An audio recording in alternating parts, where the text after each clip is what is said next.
Alam mo yung tao na hindi maingay sa social media, hindi nagpaparamdam lagi. Pero pagdating ng panahon ay biglang may bagong kotse, bagong bahay, o biglang nag-a-announce ng business expansion.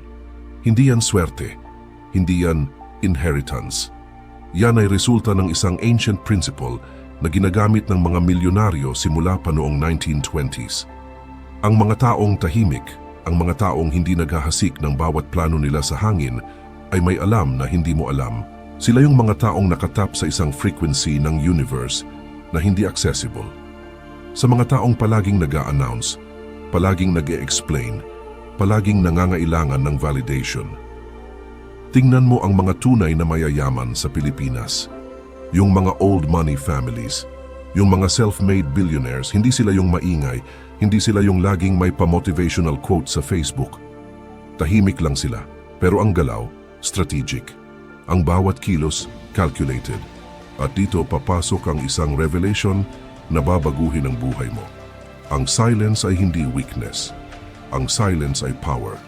Ang silence ay ang pinakamalakas na frequency para i-attract ang wealth, ang opportunities, at ang success na gusto mo. Kaya kung napansin mo na yung mga palaging may sinasabi tungkol sa kanilang mga pangarap ay yung mga taong hindi umuusad, may rason yan. At ngayong video na ito ay maglalahad ng eksaktong rason kung bakit. Sa loob ng 10 minuto, malalaman mo kung bakit ang mga tahimik na tao ay mas mabilis yumaman. Kung bakit ang mga taong hindi nag-a-announce ng bawat move ay mas successful. At kung paano ka magiging parte ng grupo na yan. Hindi ito typical na motivational talk. Ito ay based sa teachings ng pinaka-influential wealth mentor ng century, ang taong nag-interview ng 500 millionaires para matuklasan ang formula ng success. Ang taong natuklasan na ang mayaman ay may isa pang sikretong ginagawa na hindi ginagawa ng mahirap. At yung sikreto na yan, nasa silence, nasa pagiging tahimik, nasa paggalaw ng walang announcement. Kaya kung ready ka ng lumevel up, kung gusto mong maintindihan bakit yung mga classmate mo na tahimik lang noon ay mas successful na ngayon kaysa sa mga naging puro salita, panoorin mo to hanggang dulo. Kasi ang bawat segundo ng video na to ay may kasamang principle na pwedeng magdulot ng quantum leap sa financial situation mo. Yung tipong pagbalik mo next year, hindi ka na yung taong nag-struggle. Ikaw na yung tahimik na nag-level up. Pero bago tayo mag-dive deep sa mechanics ng power na ito, kailangan nating harapin ang isang malaking hadlang. Ang crab mentality ng Pilipino. Alam mo yon? Pag sinabi mong may plano ka, may pangarap ka, may business idea ka, ano yung unang reaction ng karamihan? Hindi support, hindi encouragement, kundi doubt, kundi skepticism, kundi yung mga tanong na, sigurado ka ba dyan? Baka ma-scam ka, baka hindi yan mag-work sa Pilipinas. At yan ang number 1 dream killer sa bansa natin. Hindi ang kawalan ng capital, hindi ang kawalan ng education, kundi ang toxic energy ng mga taong gusto kang i-pull down sa level nila. Kaya nga ang mga tunay na achievers, ang mga tunay na nag-succeed, ay natutunan na ang unang rule: stop announcing, stop explaining, stop seeking validation. Kasi ang bawat beses na sinasabi mo ang plano mo sa taong hindi naka-align sa vision mo, parang binubuka mo ang safe ng energy mo at hinihayaan silang magnakaw. Hindi nila sinasadya, pero ang kanilang doubt, ang kanilang fear, ang kanilang limiting beliefs ay tumatago sa subconscious mind mo at dun nagsisimula ang self-sabotage. Kaya nga ang mga milyonaryo, ang mga taong talaga naman nag-succeed ay tahimik lang hanggang sa tapos na, hanggang sa proven na, hanggang sa undeniable na ang resulta. Ngayon, eto ang hamon ko sa iyo. Ang like button sa video na ito ay hindi ordinaryong button. Yan ay isang act of affirmation. Yan ay ang unang action mo na nagsasabi sa universe, ready na ako. Ready na akong tanggapin ang information na ito. Ready na akong maging parte ng grupo na alam ang sikreto. Kasi tandaan mo, ang universe ay tumutulong sa mga taong kumilos. Hindi sa mga taong nanonood lang, hindi sa mga taong nag-o-observe lang, kundi sa mga taong nag-commit. Kaya kung totoo na gusto mong mag-transform, kung gusto mong mag-shift ang energy mo from scarcity to abundance, click mo yan like button ngayon.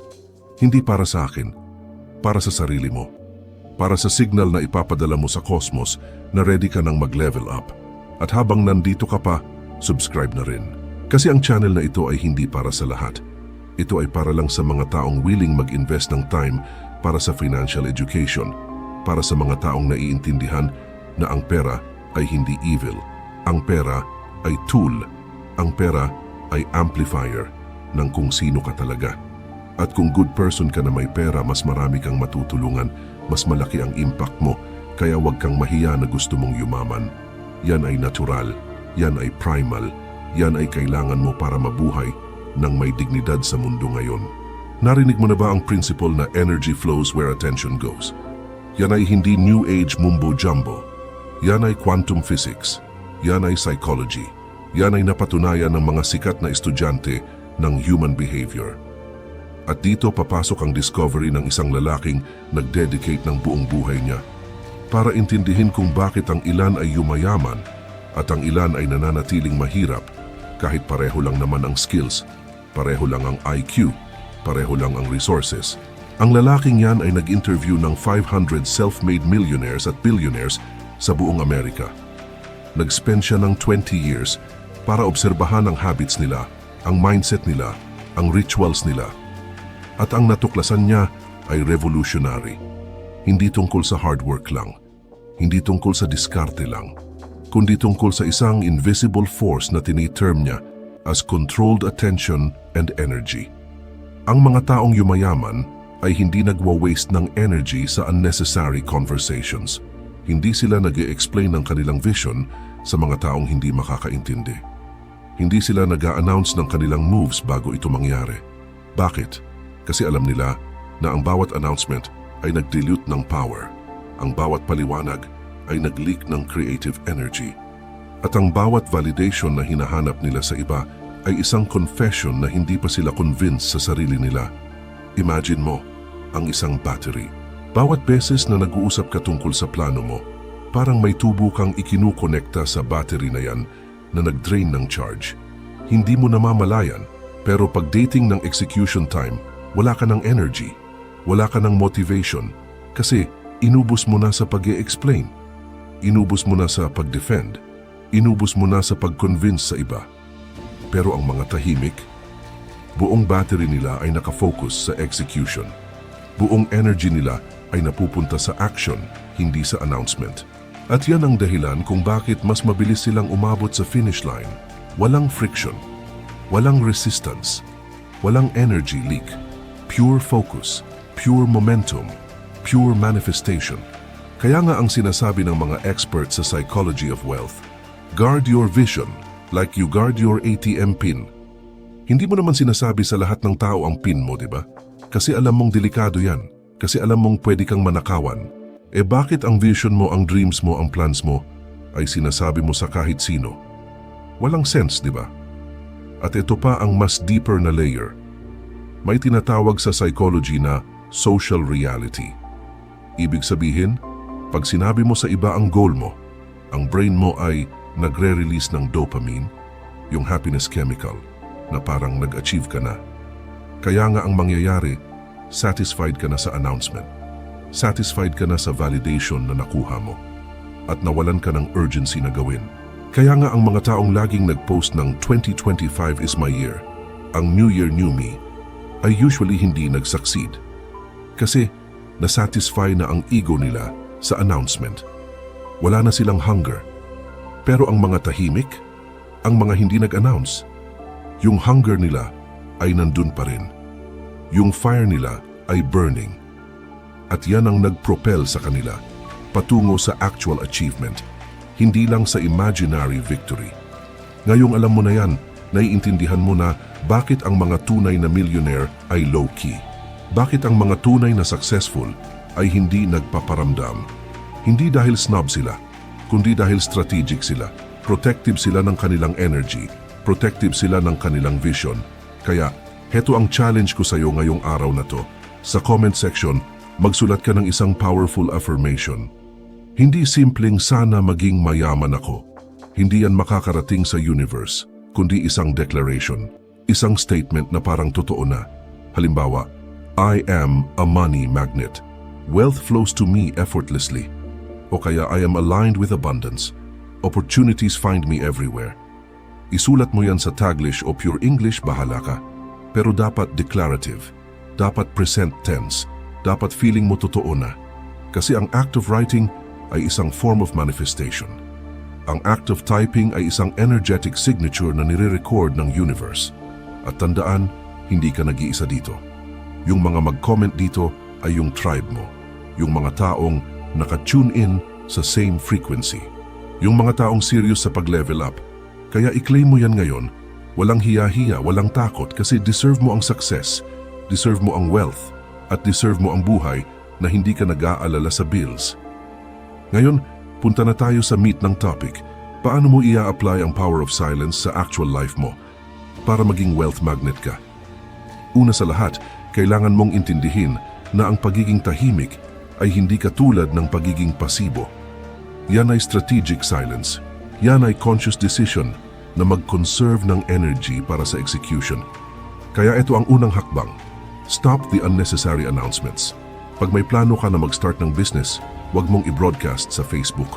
Huwag mong ikwento sa lahat ng kaibigan mo. Kasi ang bawat taong hindi naka-align sa vision mo ay potential energy vampire. Maaring sincerity nila ay totoo. Maaring concern lang sila. Pero ang doubt nila, ang fear nila, ang limiting beliefs nila ay tumatago sa psyche mo. At yan ay nag-create ng resistance sa manifestation process mo. Kaya nga ang rule ng mga millionaire, share your goals only with people who are already where you want to be. Share your vision only with mentors, coaches, o mga taong nag-succeed na, hindi sa mga ka-level mo. Hindi sa mga taong nag-struggle pa rin kasi hindi nila kayang mag-give ng energy na need mo. Hindi nila kayang mag-provide ng encouragement na authentic. At yan ay understandable. Hindi sila masama, pero hindi lang sila ang right audience para sa dream mo. Pangalawa, gawin mong practice ang silent wins.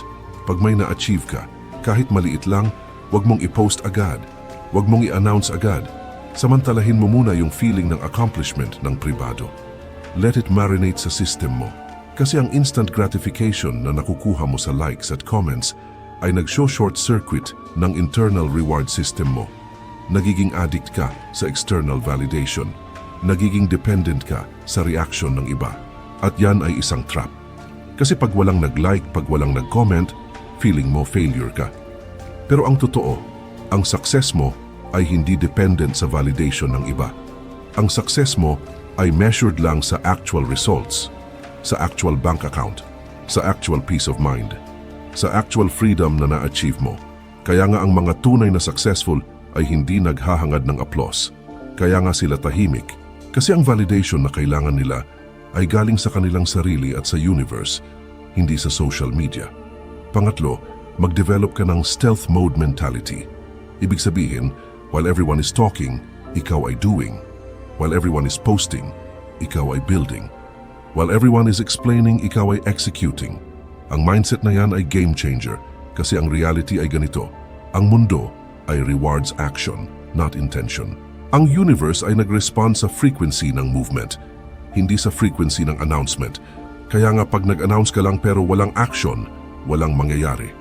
Pero pag nag-action ka ng tahimik, ang momentum ay automatic. Ang opportunities ay darating. Ang coincidences na in reality ay synchronicities ay magsisimulang mag-unfold. At yan ang magic ng silence. Yan ang power na hindi nakikita ng karamihan kasi busy sila sa pag-announce, hindi sa pag-execute. Pang-apat, gumawa ka ng energy audit.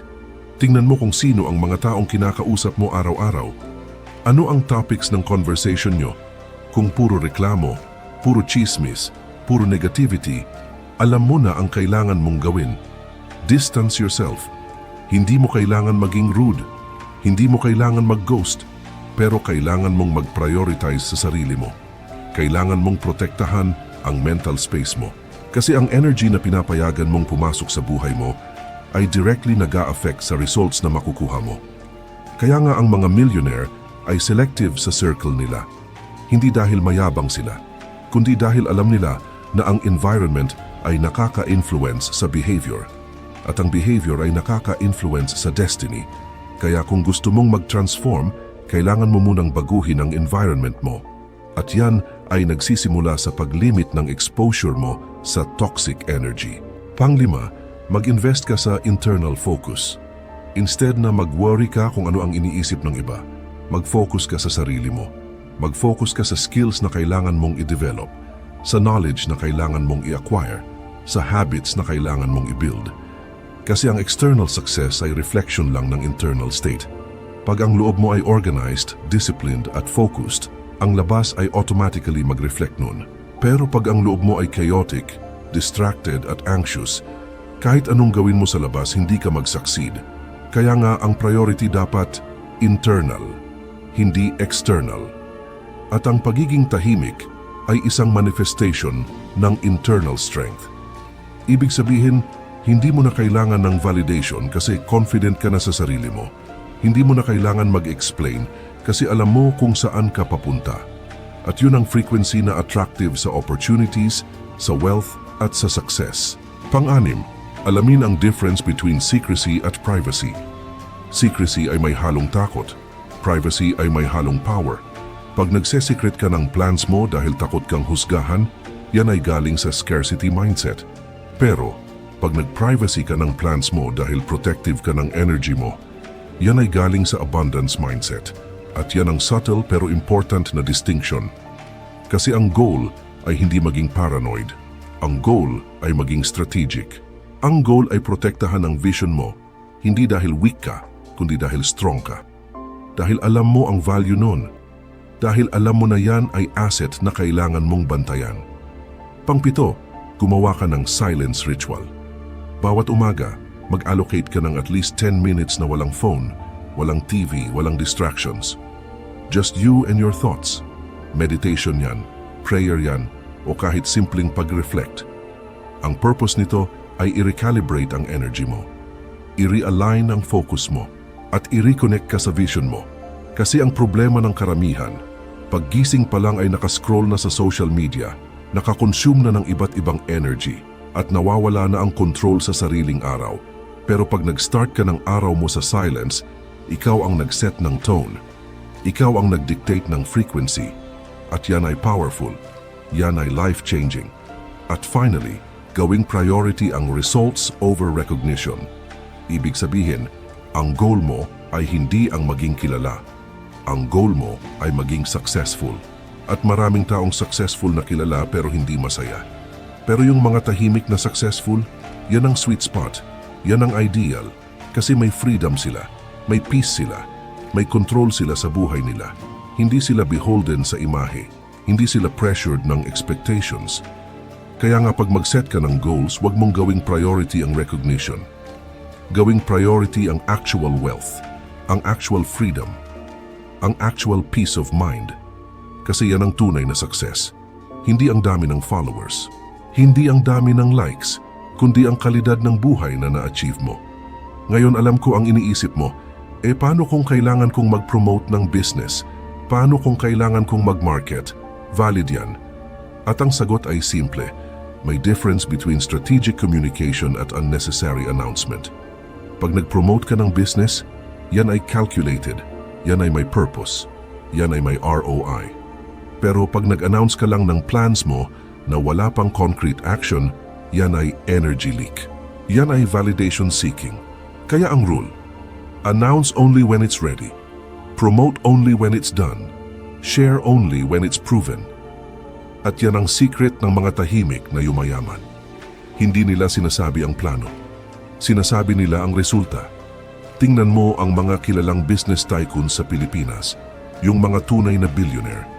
Ang dami mong marinig na business ventures nila na biglaan lang. Hindi mo narinig na gagawin nila. Tapos biglang nandyan na, biglang operational na, biglang successful na.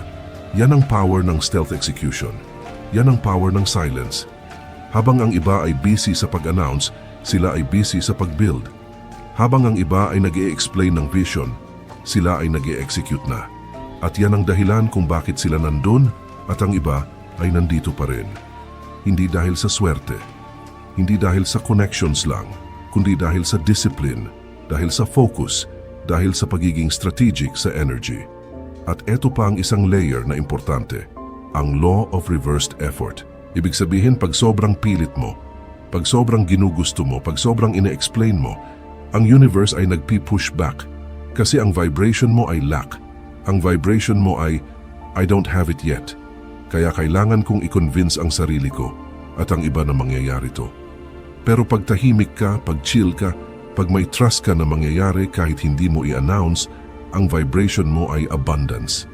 Ang vibration mo ay, I already have it internally at papasok na lang yan externally. At yan ang frequency na attractive sa manifestation. Kaya nga ang millionaires ay calm, ang billionaires ay composed. Hindi sila nagpapanik, hindi sila nag-a-announce ng desperado kasi alam nila na mangyayari ang dapat mangyari. Kasi nagtitiwala sila sa process, kasi aligned sila sa universal laws. Alam mo yung feeling na may exam ka bukas pero confident ka kasi nag-review ka ng bongga. Hindi ka na nag-e-explain sa iba na nag-review ka. Hindi ka na nag-a-announce na ready ka. Kasi alam mo sa sarili mo na ready ka. Ganun ang dapat na energy mo sa financial goals mo, sa career goals mo, sa life goals mo. Hindi na kailangan ng announcement. Hindi na kailangan ng validation. Kasi ang preparation mo, ang action mo, ang alignment mo ay solid na. At yan ang makikita ng universe. At yan ang re-responda ng universe ng opportunities, ng luck, ng synchronicities na feeling mo magic, pero in reality ay natural lang na resulta ng tamang frequency. Kaya ngayong alam mo na ang mechanics, eto na ang tanong. Ano ang itsitsura ng buhay mo 5 years from now kung hindi mo ito ia-apply? Kung patuloy ka pa ring nag-a-announce pero walang action. Kung patuloy ka pa ring nag-e-explain pero walang execution. Kung patuloy ka pa ring naghahangad ng validation pero walang internal confidence. Alam mo na ang sagot, pareho pa rin. Same financial status, same problems, same frustrations. At yan ang pinakamasakit na realization. Hindi ang failure, kundi ang stagnation. Ang feeling na nag-effort ka, nagpangarap ka, pero wala pa ring nangyari. At yan ang mangyayari pag hindi mo ina-apply ang power of silence. Pagpatuloy mong ina-announce ang bawat hakbang mo. Pagpatuloy mong sinisik ang validation ng iba. Pagpatuloy mong ina-explain ang sarili mo. Kasi ang lahat ng yan ay energy leak. Ang lahat ng yan ay frequency na hindi aligned sa abundance. Imagine mo yung classmate mo nung high school na tahimik lang. Yung hindi nagpaparamdam. Yung hindi sumasali sa drama. Tapos ngayong magre-reunion na kayo, successful na siya. May business, may properties, may investments. At ang sasabihin lang niya, pag tinanong mo kung paano, ginawa ko lang yung kailangan kong gawin. Walang kwentong mahaba, walang dramatic story. Kasi ang success ay simpleng resulta ng consistency at focus. At yung consistency at focus ay mas achievable pag walang distractions, pag walang unnecessary conversations, pag walang energy leaks.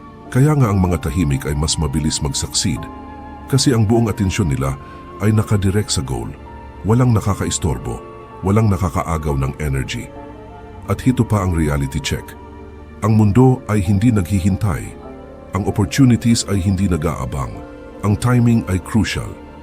Kaya pag nag-waste ka ng time sa pag-explain, sa pag-announce, sa pag-defend ng plans mo, ang mga taong tahimik pero nag-e-execute na ay nangunguna na. Ang mga taong focused ay naka-advance na. At pag nag-umpisa ka pa lang, ang layo na nila. Hindi dahil mas talented sila, hindi dahil mas swerte sila, kundi dahil nag-umpisa sila ng mas maaga.